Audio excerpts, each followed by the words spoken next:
Fox Sports 1, Norfolk, Virginia. I fought here. Let's see, Saturday. I'll be in Nashville, but I'm sure I'll have a screen in the green room. A lot of great matchups. Really good matchups. It's interesting that Mickey Gall fought last week, lost, and then you have Northcutt fighting this week. Mm-hmm. And now Sage Northcutt's at Team Alpha Male. Yeah. All right, let's start with you got Lozon, Guida. God, a couple of the old timers, the old bulls going at it. Yeah. God, Guida hasn't fought in a while. Guida's pace is always problems. I don't even know the odds, but I would assume Guida's probably a favorite just because his capability of dragging this in all 3 rounds, getting the decision. But guy beat Coach. He lost to Ortega. Yeah, he's had a tough go. Yeah. Guida's been fighting forever. He's had a really tough go lately. He's at lightweight. I'll take Guida by decision. Asensio Lopez. God, I love Lopez. He trained with us at Reign. He's a monster.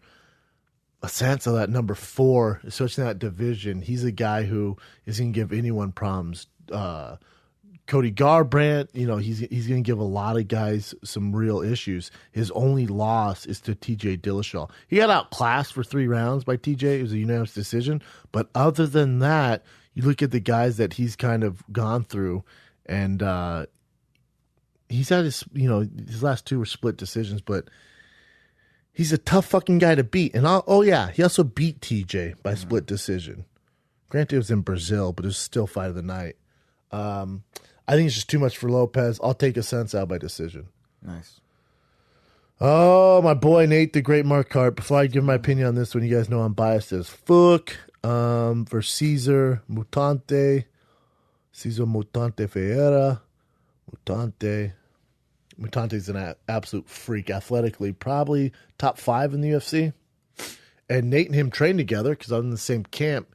We're helping Vitor Belfort get ready for Anthony Johnson. So Nate, GSP, and myself flew to Vegas to help Vitor get ready for that fight.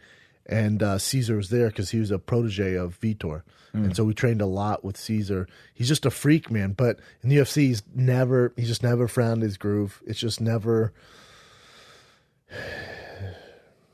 It really hasn't worked out for him. It worked out meaning he shouldn't be losing to the guys he's losing to. Like Sam Alvey, CB Dollaway, a lot of these guys he shouldn't be losing to. He's such a freak athletically.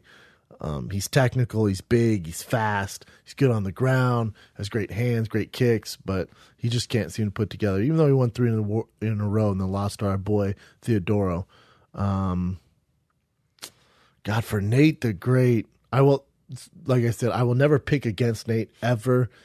He's coming off that God damn, Nate's record's getting salty. He's coming off that decision loss to Vitor Belfort, which I thought Nate had a chance of winning in decision, but it was in Brazil. Because my history is Nate, I got Nate by decision. If I would not bet on Nate on that fight. Arlovsky. Junior Albini, baby. Jesus Christ, Junior. His picture is tough. Knocking bitches out, though. Doing the damn thing in Brazil. But that is a... God, Arlovsky's been doing the damn thing. And he's hairy as fuck in that picture. That's such an interesting picture for both of them. Arlovsky is so hairy in that picture. What was that? I don't know, the spring on this. Oh, God damn it. When's Arlovsky going to stop, man? He's just doing the damn thing. I'm not too familiar with Junior. He has 1 knockout, but Arlovsky has lost a shit. Arlovsky has lost his last 1, 2, 3, 4, 5. That's his last 5 fights. Wow. And that guy's on a run, so... Yeah, I'll take Junior. Arlovsky just needs to stop. Junior by knockout. Holy shnikes. It is fucking heaven's waiting room. This card is heaven's waiting room for mixed martial arts. Matt Brown, Diego Sanchez, Joe Lozon, Clay Guida, Nate Marquardt, Andre Arlovsky, Matt Brown, Diego Sanchez. Blast from the motherfucking past. Very true. Holy shit. In intermission, you can play American Pie so we can recap and reminisce on just what it was like in the early 2000s.